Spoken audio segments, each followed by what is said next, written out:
Today on Public Eye News, NMU is hosting a student vaccination clinic and protests in Minnesota last night after the death of a young man following a traffic stop. Later, Brady Hinshaw will have your weather and Max Stevens will have your sports. Hi, I'm Joseph Sigourney, and this is Public Eye News.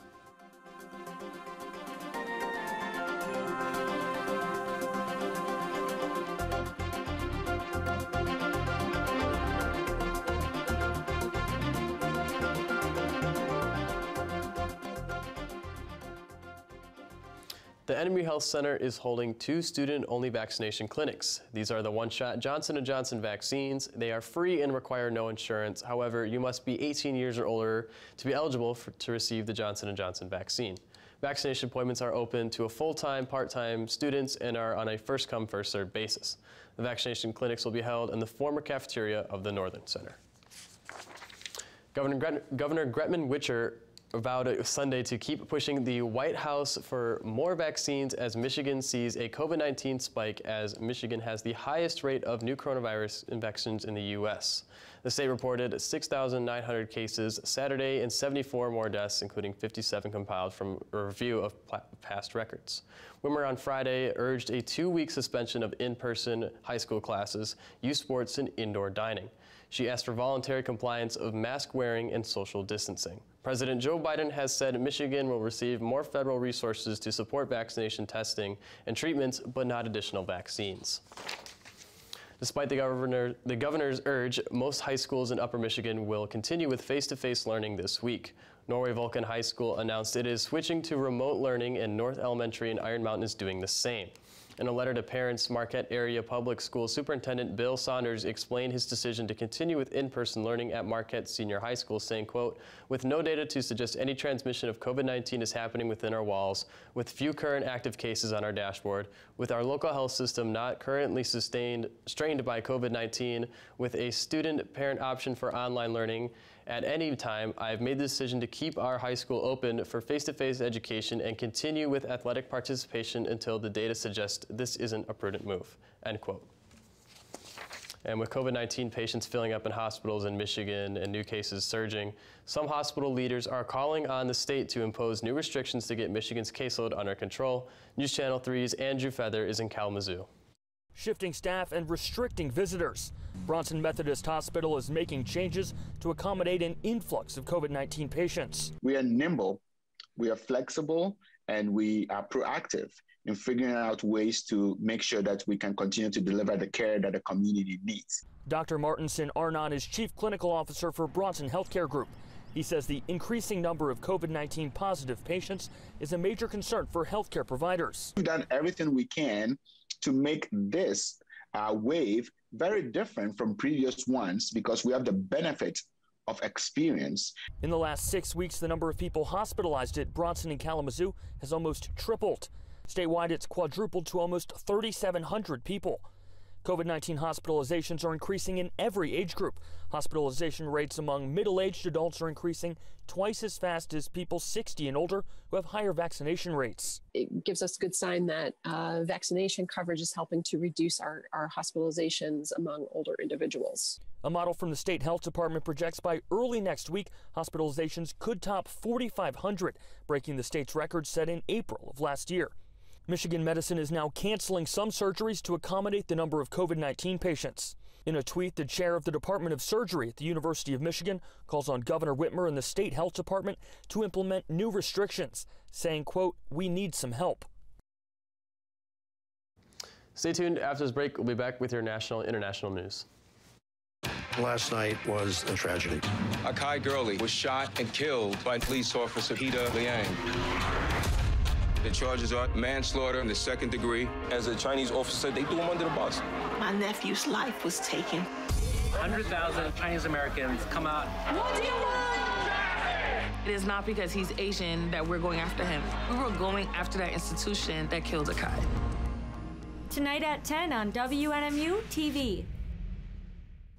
Welcome back. U.S. colleges are hoping for a return to normalcy next fall and are weighing how far they should go urging students to get the COVID-19 vaccine, including whether they should or legally can require it. Universities including Rutgers, Brown, Cornell, and Northeastern recently told students they must get vaccinated before returning to campus next fall. They hope to achieve herd immunity on campus, which would allow them to loosen spacing restrictions in classrooms and dorms. But some colleges are leaving the decision to students, and others believe they can't legally require vaccinations. Many schools have launched vaccination blitzes to get students immunized before they leave for the summer. At some schools, the added requirement is meant to encourage holdouts and to build confidence that students and faculty will be safe on campus. La Soufriere volcano fired an enormous amount of ash and hot gas early today in the biggest explosive eruption yet since volcanic activity began on the eastern Caribbean island of St. Vincent late last week, within officials worried about the lives of those who have refused to evacuate.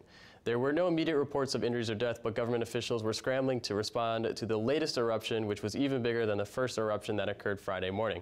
Roughly 16,000 people who live in communities close to the volcano had been evacuated under government orders on Thursday, but an unknown number have remained behind and refused to move. French health officials said Friday that people under 55 who received the first dose of the AstraZeneca vaccine should get their vaccines for their second shot because of an extremely rare risk of a blood clot disorder. Germany is expected to recommend a similar booster dose strategy for the people under the age of 60. The World Health Organization says it's too early to know whether they recommend such vaccine mixing. However, the European Medicines Agency hasn't advised putting any restrictions on the use of the AstraZeneca vaccine. French authorities said the British-Swedish pharmaceuticals company vaccine remains central to its vaccination plan strategy, and they urged older populations to keep taking it as France's hospital battle with another surge of COVID-19 patients. Protesters clashed in Minnesota last night after the death of a young man following a traffic stop. It happened just 10 miles from the site of the Derek Chauvin trial. The National Guard is still on the scene, and Jemmy Yuckis reports from Brooklyn Center.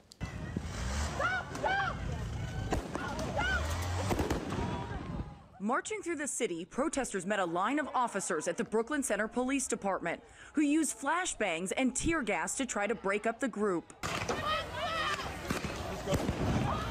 We saw rocks and other objects thrown at the police department. There were reports of shots fired in the area of the police department.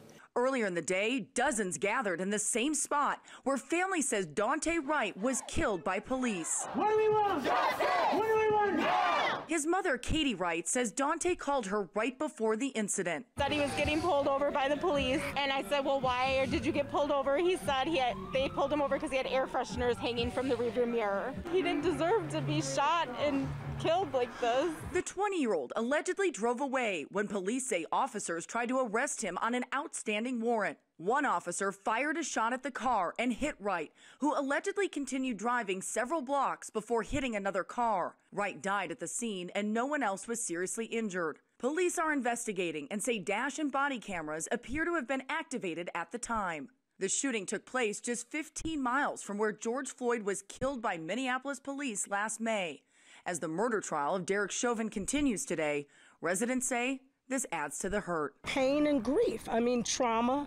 We're already in a trial with George Floyd. We're at a breaking point as a people. It's illegal in Minnesota to have objects like air fresheners hanging from your rearview mirror. Police say both officer body cameras and dash cameras are believed to have been on during the incident, but it's not clear if or when the video will be released publicly. Jamie Yuccas, CBS News, Brooklyn Center, Minnesota. The Biden administration says its vaccine rollout plan is accelerating, but it says it will not change how it distributes the vaccines to states, even if some states are seeing a rise in cases. Natalie Brand has more details from Washington, D.C.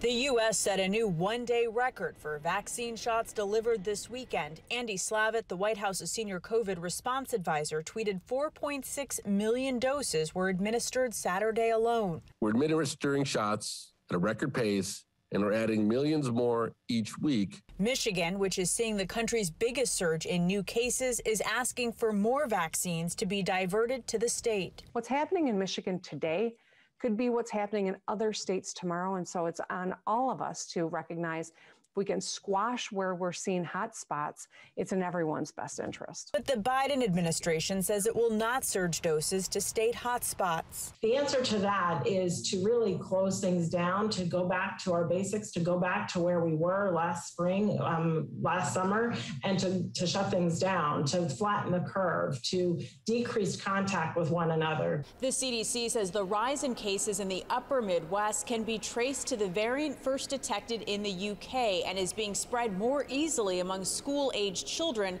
especially those taking part in sports. Michigan's governor is calling for a 2-week pause in youth sports and in-person learning in high schools. We are encouraging schools to move forward, to take a pause right now, and to promulgate policies to keep their students and their staff safe. The FDA says it's evaluating a new request by Pfizer to expand emergency use authorization of its COVID vaccine to young people ages 12 to 15. Natalie Brand, CBS News, Washington.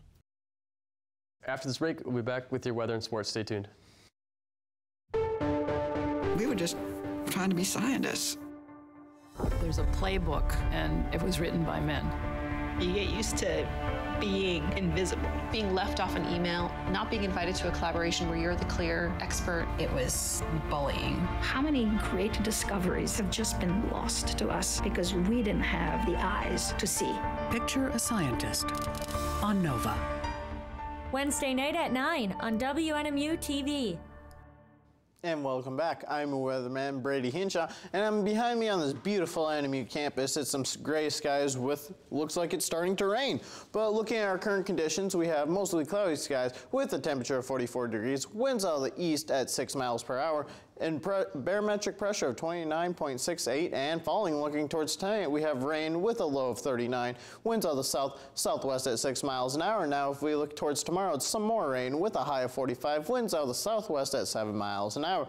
Now, if we look at our beautiful UP, it's covered in clouds with 57 in Sault Ste. Marie, 47 in Manistee, 48 in Escanaba, and on our western half, we have 53 in Menominee, 56 in Iron Mountain, 44 in Ironwood, 51 in Houghton. Back in beautiful Marquette, it is 44. Looking at our week ahead, we have Wednesday a high of 44, low of 36 with a rain-snow mixture. Thursday a high of 45 and a low of 34 with mostly cloudy skies. Friday a high of 51 with a low of 32 and mostly cloudy skies. Now on to Max Stevens with the sports. Thank you, Brady.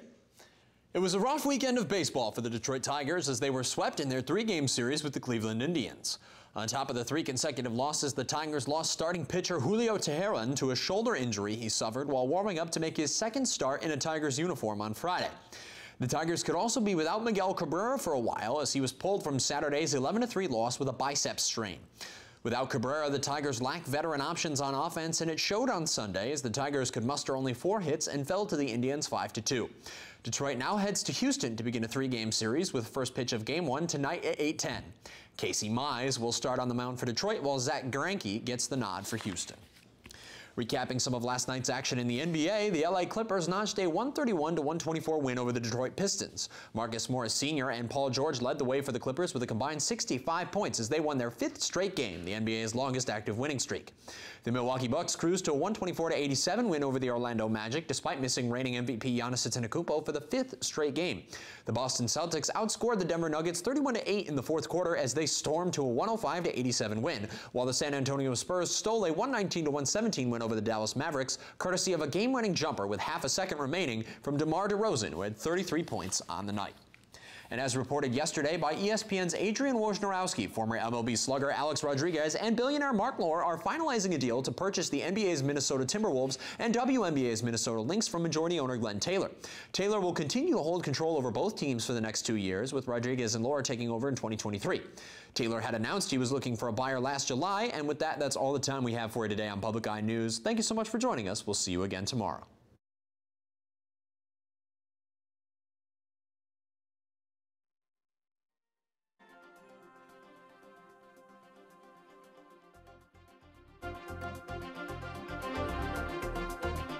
The preceding program was produced by WNMU-TV, Northern Michigan University Public Television, in studios located in Elizabeth and Edgar Hardin Hall.